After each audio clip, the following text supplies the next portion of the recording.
Of that big speech, and I'm sure, David, the anxiety building. Tito Mboweni stepping into this after many years. He's been involved in the financial sector, but never as minister, but as a Reserve Bank governor previously. So the pressure will be on for him this morning, although we're not sure how much of this will actually have his input or how much of this will be in Nhlanhla Nene's budget planned weeks ago. Yeah, good morning, Yuveka. Tito Mboweni walking into this position barely 2 weeks ago. You used the word anxiety. We are in a low growth context, dismal if you like, contraction really.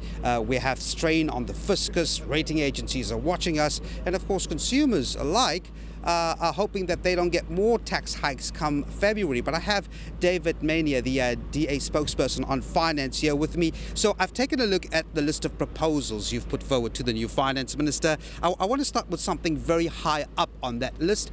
You want Tito Mboweni to, first of all, explain his flirtation, as you put it, with radical economic transformation, David? Yes, I think it's unclear, given the minister's tweets during his political exile, exactly where he stands on the economy. At some point earlier this year, there was what I called a flirtation with radical economic transformation.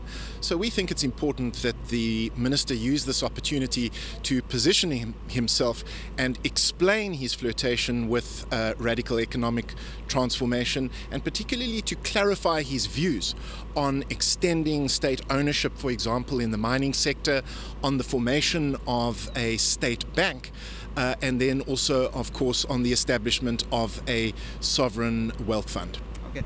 The big thing, though, is something you also have on that list. There's contracting growth, if you like. You want a credible plan. Of course, many quarters would give you different views on what that credible plan is. What's your take on what could be a convincing one on the growth front?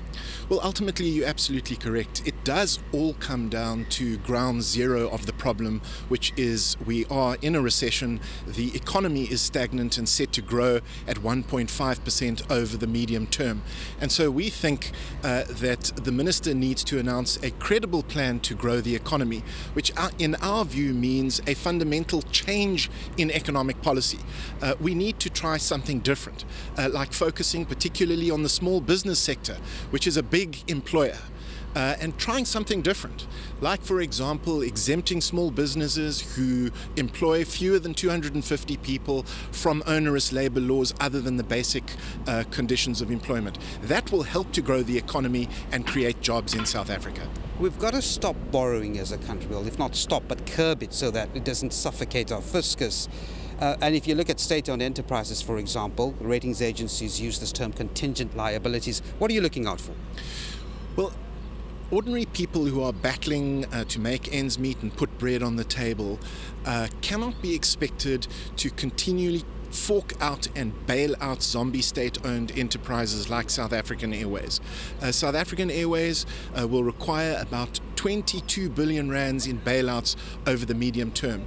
And so what we would like the minister to do is to take decisive action, put a hard ceiling on government guarantees and a moratorium against granting any further government guarantees, and then also placing the national airline in business rescue with a view to privatizing or part privatizing South African Airways.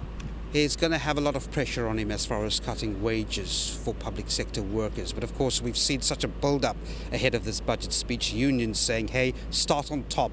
The average worker doesn't take trips around the country. What's your take on what he should be saying on the wage front?